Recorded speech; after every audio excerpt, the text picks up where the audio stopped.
नमस्कार। जनमन की बात में आपका स्वागत है। मैं हूं प्रदीप श्रीवास्तव। कर्नाटक चुनाव के बाद सभी का फोकस जो है, सभी देश का फोकस उन राज्यों पर चला गया है जहां पे अगले 2-3 महीने में चुनाव होने हैं। 2023 में चुनाव होने हैं। बात तो वैसे लोकसभा चुनाव की भी की जा रही है, लेकिन पहले चूंकि इन राज्यों के विधानसभा चुनाव हैं, इसलिए हम पहले उसको देखते हैं, उसके बाद अगले साल लोकसभा को देखेंगे।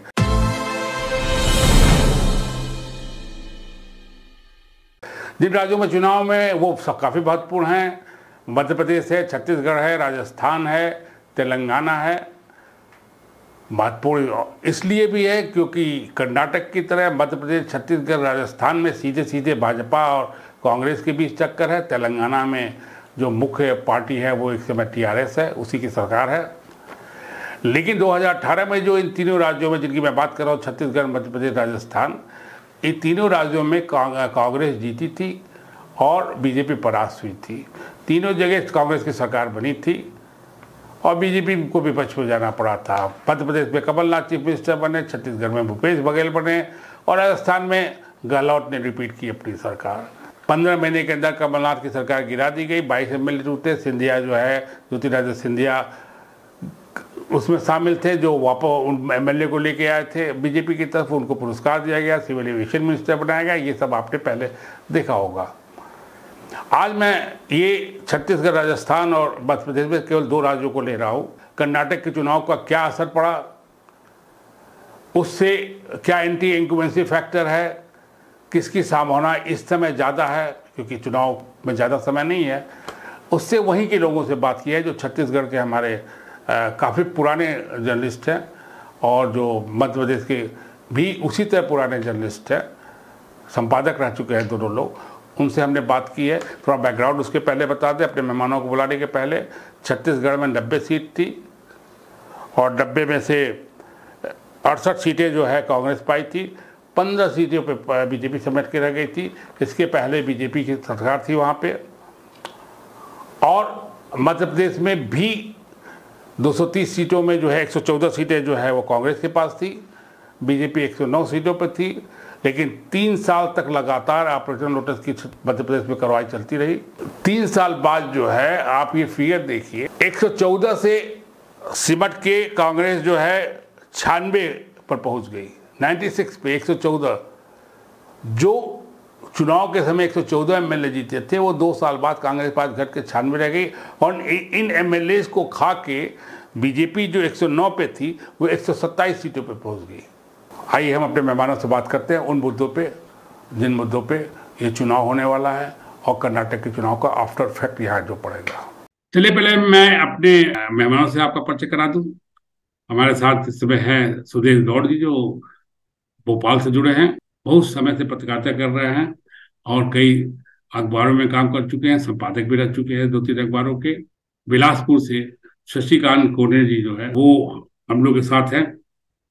शशिकांत भी छत्तीसगढ़ की राजनीति के साथ साथ देश की राजनीति पर भी पूरी तरह के नब्ज में पूरी तरह हाथ रखे हैं।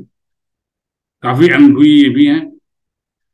इन दोनों से हम जानना चाहेंगे कर्नाटक के चुनाव के नतीजों से मध्य प्रदेश और छत्तीसगढ़ के चुनाव पे क्या फर्क पड़ने वाला है, वहां की इस समय स्थिति, राजनीतिक स्थिति क्या है, बीजेपी कर्नाटक में इस सारी चीजों को लेके किन मुद्दों पे फोकस किया जा रहा है, इस दिशा में उनके प्रयास चल रहे हैं। तो मैं सबसे पहले सुदेश गौड़ जी से सवाल करूंगा। सुदेश जी, कर्नाटक के नतीजों का मध्य प्रदेश के चुनाव पे अभी क्या असर पड़ रहा है और इसका आगे भी असर कितना रहेगा? मध्य प्रदेश में भाजपा को इतना संकट में महसूस कर रहे हैं। मतलब कुल मिला के पहले दिन 13 तारीख को जिस दिन रिजल्ट आया था, उस दिन तो भाजपा के एक भी नेता का एक भी बयान नहीं आया, चाहे वो शिवराज सिंह हो चाहे वीडी शर्मा हो। सभी लोग बिल्कुल सूम खींचे हुए थे, एक बयान नहीं आया, सब चुप्पी साधे हुए थे। मतलब उनके सदमे का आप अंदाज लगा सकते हैं कि जहां पर उनको उम्मीद ये थी कि कर्नाटक में हम बेहतर स्थिति में, जो पिछली बार वैसी मिली जुली सरकार से निकल के हम पूर्ण बहुमत की सरकार बनाएंगे, वहां पर 1:2 के रेशियो को भी क्रॉस कर दिया है, क्योंकि बीजेपी मात्र 65 सीटें लेके आ पाई, जबकि कांग्रेस 136 सीटें कर्नाटक में लाई। जी। उसका इम्पैक्ट सीधे सीधे मध्य प्रदेश पे पड़ना तय है। और यहाँ पर भी चूंकि 18-19 साल से शिवराज सिंह की सरकार है, उसमें बीच में 15 महीने छोड़ दिए जाएं तो लगभग 19 साल का करीब हो जाएगा ये। तो उसमें लगातार तो यहाँ पर एंटी इनकम्बेंसी के चांसेस भी बहुत ज्यादा हैं। और कर्नाटक के रिजल्ट ने तो बिल्कुल स्पष्ट कर दिया है कि चुनाव के पहले पार्टी को कुछ महत्वपूर्ण निर्णय लेना पड़ेगा। अब पार्टी के समक्ष दो मामले हैं, एक गुजरात मॉडल है और दूसरा कर्नाटक मॉडल है। गुजरात मॉडल में उन्होंने ये किया था कि चुनाव के पहले मुख्यमंत्री चेंज किया था, मंत्रिमंडल में परिवर्तन किया था और 40% विधायकों के टिकट काट के नए चेहरों को लिया था। और वहीं पे कर्नाटक में इन्होंने बाकी सारे उन्हीं उन्हीं लोगों को रिपीट किया, और उससे पार्टी में जो आंतरिक मतभेद थे वो भी काफी थे। तो अगर हम बात यहाँ पर मैं अपने मध्य प्रदेश की करते हैं, तो मध्य प्रदेश में एंटी इनकम्बेंसी का असर होने की संभावना को देखते हुए पार्टी में आंतरिक रूप से इस पे बहुत तेजी, हालांकि ये पिछले 1.5-2 साल से काम चल रहा है। मतलब जब आए थे, जब ज्योतिरादित्य सिंधिया कांग्रेस से छोड़ के भाजपा में आए और सरकार बनी इनकी, तो उस समय भी यही माना जा रहा था कि क्या चौथी बार शिवराज सिंह को सीएम बनाया जाएगा। लेकिन फिर बाद में कोई विकल्प ना मिलने की हालात में शिवराज सिंह को ही कमान सौंप दी गई है। लेकिन अब माना यह जा रहा है कि चुनाव के पहले मध्य प्रदेश में नेतृत्व परिवर्तन और पार्टी में संगठनात्मक तौर पे परिवर्तन होने की संभावना जताई जा रही है। और कर्नाटक के परिणामों ने इन चीजों को और भी पुख्ता कर दिया गया है। तो मध्य प्रदेश में जैसे आपको मालूम है कि 230 सीटों की विधानसभा है, उसमें से 33 सीटें शेड्यूल कास्ट के लिए आरक्षित हैं और 45 सीटें शेड्यूल ट्राइब्स के लिए। तो पिछले चुनाव में इन्हीं सीटों ने के कारण परिणाम में जो बदलाव आया था, कांग्रेस ने जो बढ़त पाई थी, वो इन्हीं आरक्षित सीटों पर अच्छा हिस्सा उन्होंने लिया था, जिसके कारण से उनको फायदा मिल गया और कमलनाथ सरकार बनाने की स्थिति में पहुंच गए थे। ये बात अलग है कि वो उसको मेंटेन नहीं कर पाए। तो पिछले चुनाव से इस चुनाव में बीजेपी का पूरा फोकस शेड्यूल ट्राइब और शेड्यूल कास्ट वोटों पर, मतलब शेड्यूल ट्राइब वोटों पे बात करें तो ज्यादा महत्वपूर्ण होगा। इसके लिए केवल मध्य प्रदेश में ही नहीं, देश भर में काम किया गया। चाहे वो राष्ट्रपति मुर्मू को लाया जाना हो या और भी दूसरे हो जो इसके लिए यहाँ पर बिरसा मुंडा की जयंती को जयंती, जी। सेलिब्रेट करना हो, ऐसे बहुत सारी चीजें, बहुत सारे काम किए हैं जिसमें कि इनको ऐसा लगे कि इन वोटों को भी हम अपने पक्ष में करें। तो पहला तो ये मुद्दा है कि शेड्यूल कास्ट और शेड्यूल ट्राइब वोट्स को पर पकड़ तैयार करें। और दूसरा, कर्नाटक ने ये साबित कर दिया है कि अब धार्मिक मुद्दों का बहुत ज्यादा प्रभाव जनता पर नहीं पड़ रहा है। तो इसके कारण अब विकास के मुद्दों पर चर्चा करनी होगी। जबकि बाकी यहाँ पर अक्सर देखा जा सकता है कि विकास के मुद्दे हमेशा सेकेंडरी रहते हैं और दूसरे मुद्दे हावी चुनाव में हो जाते हैं। और मध्य प्रदेश में इस बार ऐसा लग रहा है कि विकास की बात होगी, तो विकास की बात होगी तो सुदेश जी, मैं मुद्दों पे बाद में आऊंगा दूसरे राउंड में। इम्पैक्ट जी आपने जी बहुत अच्छा बताया कि ये तय करना है कि गुजरात मॉडल या कर्नाटक मॉडल, ये आपने बहुत जी जी अच्छा, मतलब सीधी रेखा की दी। मैं शशिकांत जी से पूछना चाहूंगा, छत्तीसगढ़ में वो स्थिति नहीं है जो कि मध्य प्रदेश में है। सामाजिक संरचना के दृष्टि से, वहाँ के भौगोलिक स्थिति से लेके, वहाँ के मुद्दों को लेके वहाँ एक अलग स्थिति है। वहाँ एक्सप्लॉयटेशन का ये सारा सब कुछ मामला है, और अब तक तो शराब कांड भी जुड़ गया है। कर्नाटक के रिजल्ट का आप किस तरह देखते हैं कि 200 जो 2023 में चुनाव होने जा रहे हैं छत्तीसगढ़ में विधानसभा के, उस पर कैसे असर पड़ेगा? छत्तीसगढ़ में पिछले चुनाव के बाद से ही यानी भारतीय जनता पार्टी की जो स्थिति है वो कोमा में चली गई, ऐसी स्थिति में आ गई थी। क्योंकि 68 सीट कांग्रेस को मिली थी और 15 सीट भारतीय जनता पार्टी को मिली थी। आज की तारीख में कांग्रेस के पास 20 में जो उपचुनाव हुए तो 71 कांग्रेस के पास है और 14 भारतीय जनता पार्टी के पास है। ये मतलब भले कांग्रेस के बने जो लोग हैं उसमें जो भूपेश बघेल जी मुख्यमंत्री के रूप में जिस दिन से उन्होंने शपथ ली है, उन्होंने एक लंबी लकीर अपनी खींचते हुए चले गए। जैसे बिहार में नीतीश हैं, लालू हैं, उन्होंने अपना बिहारीपन के साथ जो जमीन से जोड़ा। जैसे ममता बनर्जी ने जैसे बंगाली जो कल्चर है, बंगालीपन को उठाया, वैसे इन्होंने पहली बार, ऐसे पहले मुख्यमंत्री हैं जिन्होंने पहली बार छत्तीसगढ़ की अस्मिता को और छत्तीसगढ़ की नहीं नहीं, पहचान को। मैं एक चीज और जोड़ूंगा शशिकांत जी। भूपेश बघेल ने राष्ट्रीय राजनीति में भी कद बढ़ा लिया है कांग्रेस के जरिए। मैं देख रहा हूं हाँ भूपेश हाँ, बघेल को मैं पहली दफा जान रहा हूं कि ये एक बड़ा नेता, एक ठोस नेता है जी। वो केवल प्रशासक ही अच्छे नहीं है, वो वक्ता बहुत अच्छे हैं। उनकी प्रत्युत्पन्न मति होती है, जो कब क्या बोलना है विपक्ष सोच नहीं पाता। और उनके बोलते जो वाक्य हैं उनके, वो इतने ऐसे रहते हैं जैसे न्यूज वैल्यूज होती है। वो न्यूज वैल्यूज की ऐसी होती है कि वो अखबारों में और सब जगह पूरा लीड पर चली जाती है। ये उनकी विशेषता है। और दूसरा उनकी जो सक्रियता है, मतलब इतना सक्रियता राष्ट्रीय अखबारों में भी आता है कि उतना सक्रिय मुख्यमंत्री कोई भी नहीं है लेकिन जितने भूपेश बघेल जी। रमन सिंह का भी जो पहला टेन्योर था, व्यक्तित्व था और छवि थी, बोलने का तरीका था, सोबरनेस थी, वो काफी लोकप्रिय रही और काफी कुछ रहा। तो क्या अंतर दोनों में आपको दिखाई देता है? नहीं, बहुत अंतर है रमन सिंह के पास और भारतीय जनता पार्टी के पास जो नेता हैं, वो जो छत्तीसगढ़ी बोलते हैं वो सीखी हुई छत्तीसगढ़ी लगती है। मतलब बराबर उनके जब कान से आप सुनेंगे आपको लगे ऐसा आदमी बोल रहा है जो छत्तीसगढ़ी नहीं जानता।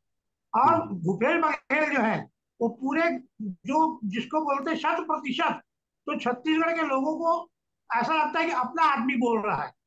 रमन सिंह जी पहला कार्यकाल उनका अच्छा था, लेकिन वो भी कार्यकाल उनको मिला था, वो विद्याचरण शुक्ला और राष्ट्रीय एनसीपी के कारण उनको मिला था। 60% वोट उन्होंने काट दिए थे। और दूसरा कार्यकाल जो है वो केवल दूसरा कार्यकाल उनको चाऊर वाले बाबा के रूप में जो उनकी प्रसिद्धि हुई थी जी हाँ। उसके कारण मिली। लेकिन उसी के बाद से वो नौकरशाही की पूरी गिरफ्त में आ गए। जबकि भूपेश बघेल आज 4.5 साल होने जा रहा है, वो अभी भी नौकरशाही की पीठ पर ऐसे सवार हैं कि किसी की हिम्मत नहीं है कि उनके आदेशों को दरकिनार कर दे या उसको अनदेखा कर दे। तो ये उनका से दूसरा वो जो अभी गांव गांव जा हर विधानसभा जा रहे हैं, भेंट हम्म। मुलाकात कर रहे हैं। लगभग 90 विधानसभा हो, एक दो छोड़ करके 90 विधानसभा हो के आ चुके हैं। और वहाँ नेक टू नेक आदमी से रूबरू बात कर रहे हैं। भेंट मुलाकात कार्यक्रम में लोग उनसे पूछ रहे हैं, वो बता रहे हैं, उसमें लोग अपनी तकलीफ बता रहे हैं। वहां वो जो घोषणा कर रहे हैं वो तुरंत बैक टू बैक पूरी होती चली जा रही है। इसका भी एक असर भारतीय जनता पार्टी में भी क्या है, विषमता है। क्या है अभी यही तय नहीं। पहले उन्होंने कुर्मी को नेता प्रतिपक्ष बनाया, फिर उनको लगा कि ये भूपेश बघेल के तुलना में धर्मलाल कौशिक काफी 18, 19, 17 साबित हो रहे हैं।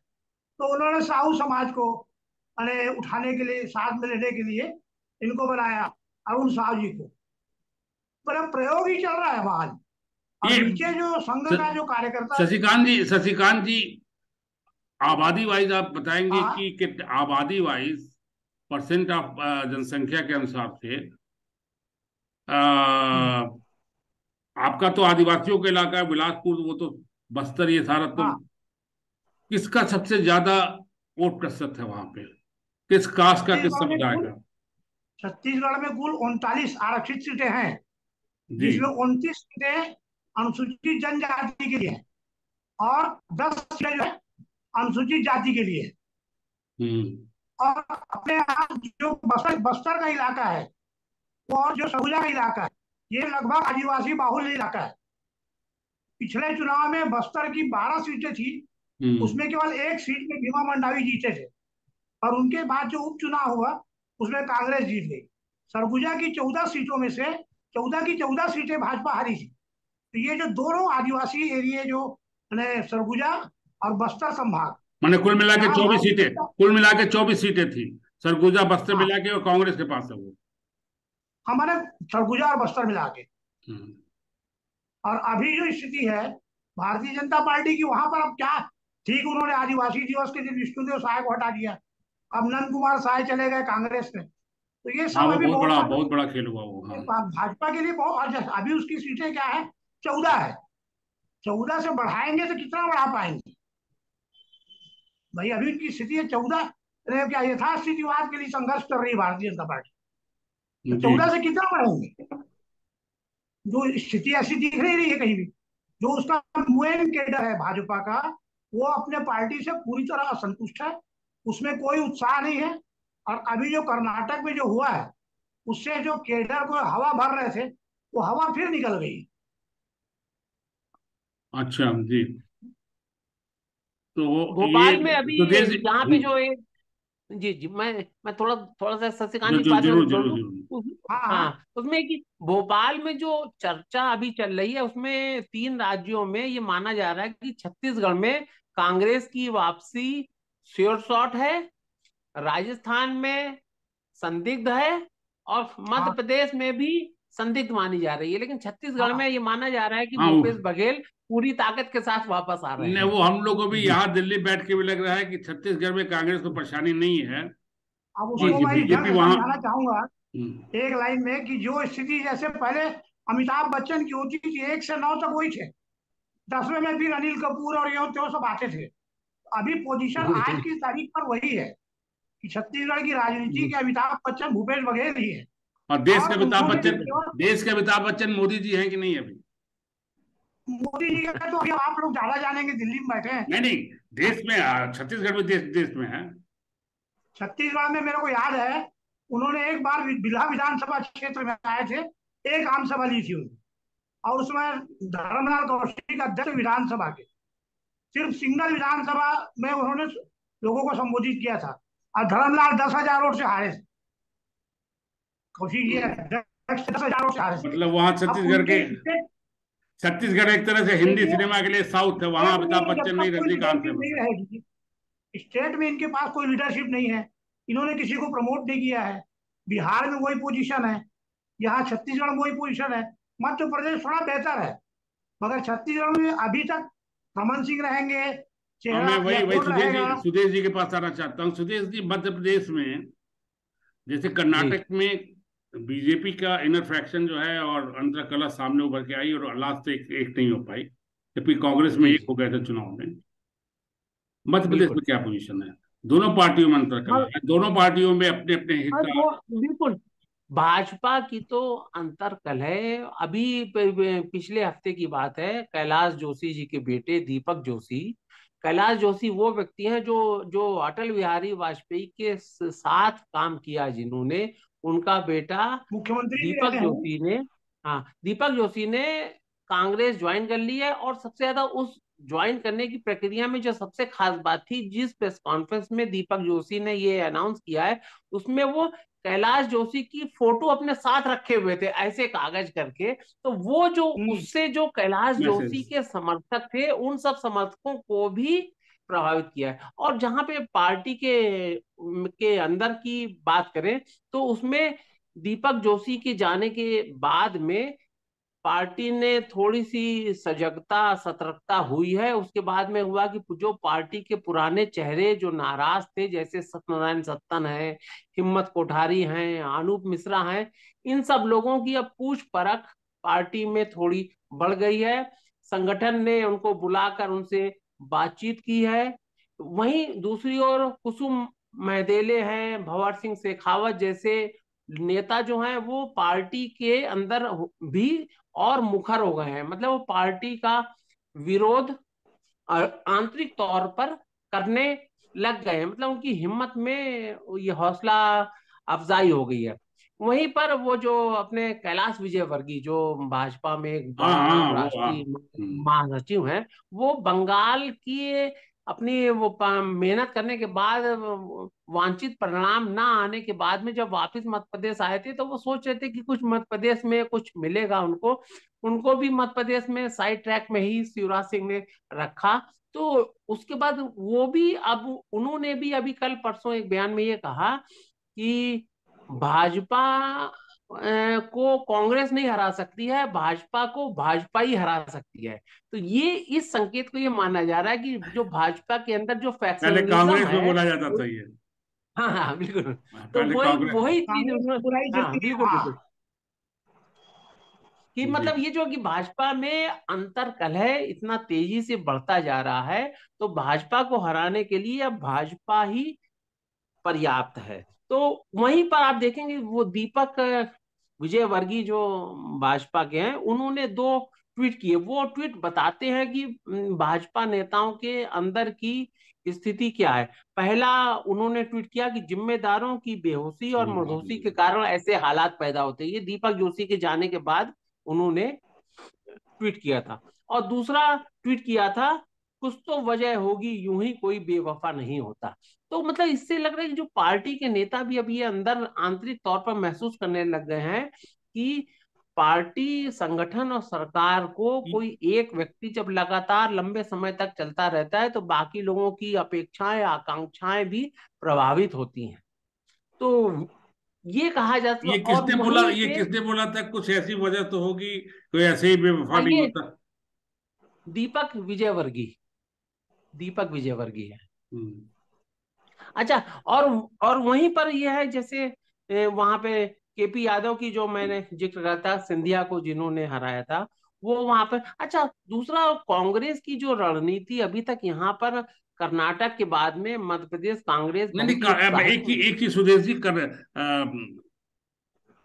मध्य प्रदेश में भी, कांग्रेस में भी काफी अंतरकला है। पहले सिंधिया, हाँ कमलनाथ था, बिल्कुल। वो अभी अरुण यादव भी नहीं, हैं, कांग्रेस में दिग्विजय अलग अपनी दिग्विजय सिंह हैं। राग चलता है, कमलनाथ अलग रहते हैं, बाकी और बाकी तीसरे नेता को किसी को उभरने ही नहीं दिया जाता है। तो लेकिन कर्नाटक के परिणामों के बाद में कांग्रेस, जो मेरी कुछ लोगों से अभी चर्चा हुई है एक दो दिनों में, उसके बाद में उसमें एक उन्होंने रणनीति जो अभी पता चली है मेरे को, वो ये है कि मध्य प्रदेश में भी कर्नाटक के तौर पर जो गैर विवादित सीटें हैं, वहां के प्रत्याशी ये समय से पहले घोषित कर देंगे। तो उससे फायदा ये होता है कि जैसे कर्नाटक में भी कुछ सीटों पर कांग्रेस ने बहुत पहले अपने हाँ, प्रत्याशी बहुत पहले, घोषित कर सबसे दिए। पहले। हाँ और हाँ, वही, तीनों लिस्ट पहले तो जारी की वही, थी। हाँ, तो उसी वर्किंग को वो मध्य प्रदेश में भी प्लान कर रहे हैं। कमलनाथ और उनके टीम का मानना ये है कि जो गैर विवादित सीटें हैं, जहां पर बहुत ज्यादा, जहां पे शीर्ष नेता हैं और जो लोग या नए आ रहे हैं, तो जहां पे गैर विवादित सीटें हैं, उनको समय से पहले घोषित करके उससे एक जनता के बीच में भी मैसेज ये जाता है कि यहाँ पे कोई फैक्शनलिज्म या आंतरिक वो लड़ाइयां नहीं चल रही हैं, जिसके कारण इस क्षेत्र का कैंडिडेट पहले घोषित कर दिया गया है। तो उसका लाभ उठाने के लिए तो कांग्रेस उम्मीद की जा रही है कि मध्य प्रदेश में थोड़े ही समय बाद कुछ कैंडिडेट्स की घोषणा होना चालू हो जाएगी, जिससे ऐसा माहौल बनना चालू हो जाएगा। तो ये है। और वहीं पर भाजपा में अभी ये कर्नाटक परिणामों के बाद में यहाँ पर 2 दिन बाद में कोर कमेटी की मीटिंग है, और फिर उसके नेक्स्ट डे कांग्रेस ये की बीजेपी कार्य समिति की, वो मध्य प्रदेश कार्य समिति की मीटिंग कॉल की गई है। तो दोनों मीटिंग में संगठन को लेकर रिव्यू किए जाने का भी मामला रहेगा। हालांकि अभी वीडी शर्मा के बारे में भी पिछले थोड़े समय से चल रहा था कि शायद उनको चेंज करेंगे, लेकिन फिर बीच में ऐसा माहौल आया जहां पे जेपी नड्डा ने इनको चेंज नहीं किया, बरकरार रखा। लेकिन सीएम को लेकर तो ये अब संभावना बहुत प्रबल हो रही है, दिन प्रतिदिन होती जा रही है, कि चुनाव के पहले चेहरा चेंज करेंगे अगर चुनाव में कुछ फाइट बरकरार रखनी है। मतलब गुजरात जी मॉडल अपनाएंगे। हाँ। जी जी। ये शशिकांत जी, हाँ जी। राहुल गांधी ने कर्नाटक के चुनाव के बाद एक बड़ी महत्वपूर्ण बात कही कि ये गरीबों ने क्रोनी कैपिटलिज्म को हराया है, क्रोनी पूंजीवाद को हराया है, हम्म। गरीबों की शक्ति ने। छत्तीसगढ़ में ज्यादातर जो है, मतलब पॉपुलेशन गरीबों की है। आदिवासी और दलित को हम लोग गरीबी मानते हैं, अभी भी आज भी गरीब है। उनको जो मिलना चाहिए था आज तक नहीं मिला है। आपको ऐसा लगता है कि क्या ये जो अब have not section of the population है, वो राहुल गांधी से अटैचमेंट अपने को महसूस कर रही है या कांग्रेस से महसूस कर रही है? वो तो पूरे परंपरागत रूप से छत्तीसगढ़ में बिलासपुर जैसे संभाग है, इसमें 19 विधानसभा सीटें थी। और 1977 में जब सब तरफ से कांग्रेस हार गई, बिलासपुर में 19 में 17 सीटें, 13 सीटें जो है वो कांग्रेस जीती थी। ये जो इलाका है छत्तीसगढ़ का, और खासकर आदिवासी अंचल, और उसके अलावा बिलासपुर संभाग, ये कांग्रेस का परंपरागत रूप से एक जुड़ाव, यहाँ के लोग माने कांग्रेस के उनके पिताजी से भी और इंदिरा जी से भी तो एक जुड़ाव महसूस करते हैं। और सुधीर जी, मध्य प्रदेश में जी 19 साल सरकार रही जी शिवराज सिंह चौहान की। जी। एंटी इंक्यूबेसी फैक्टर काम करेगा इस बार? हाँ, मुझे पिछले बार तो काम लगता है किया कि था।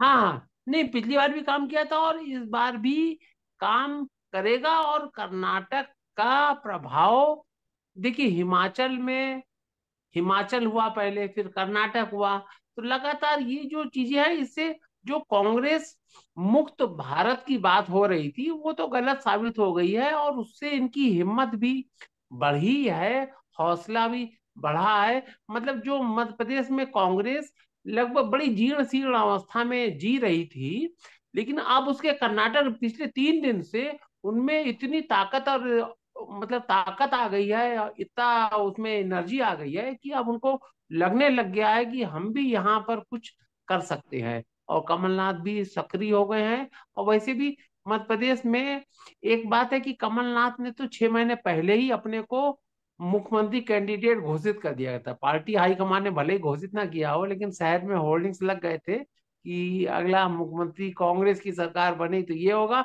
और उन्होंने वादे भी करने चालू कर दिए कि महिलाओं को, जैसे शिवराज सिंह चौहान ने कहा कि वो लाडली लाडली लाडली। लाडली बहना योजना में हम 1,000 रुपए देंगे, तो उन्होंने अनाउंस कर दिया कि हमारी सरकार बनेगी तो हम 1,500 रुपया महीना देंगे। और महिलाओं को लुभाने के लिए उन्होंने कह दिया कि 500 रुपए में गैस सिलेंडर देंगे।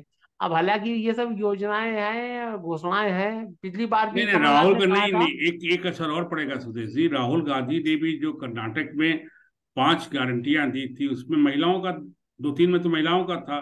चाहे जी वो जी। गृह ज्योति भी महिलाओं का, बिजली का मामला महिला है। का, हाँ हाँ। लक्ष्मी भी जो है उसमें तो उन्होंने 2,000 तक की बात कही कहने देने को। महिला वोटर्स बहुत डिसाइडर होते हैं। और इसी को देखते हुए यहाँ पर जो मध्य प्रदेश में जो भी योजनाएं शिवराज सिंह ने घोषित की हैं, अनाउंस करी हैं, उन सब में महिलाओं पर ही फोकस रहा है। महिलाओं और शेड्यूल ट्राइब, दो लेकिन चीजें। कर्नाटक में मैंने ये पाया कि महिलाओं का पे घोषणा के साथ साथ प्रियंका का भी प्रचार जो है महिलाओं पे काम किया था, प्रियंका का वहां के प्रचार लोगों ने मुझे बताया। कर्नाटक में आक्रामक भी था, और उन्होंने सीधे मोदी पर अटैक किया। देखिए, प्रियंका ने एक जो सबसे रणनीतिक तौर पे जो महत्वपूर्ण बात यह है कि प्रियंका ने बीजेपी की बात कम करी, प्रधानमंत्री मोदी, क्योंकि यहाँ पे बीजेपी में सबसे खास बात है, चाहे वो मध्य प्रदेश का चुनाव हो, कहीं पर भी किसी भी स्टेट में हो, उसमें लोकल लीडरशिप किनारे होती है और सामने चेहरा मोदी जी का ही होता है।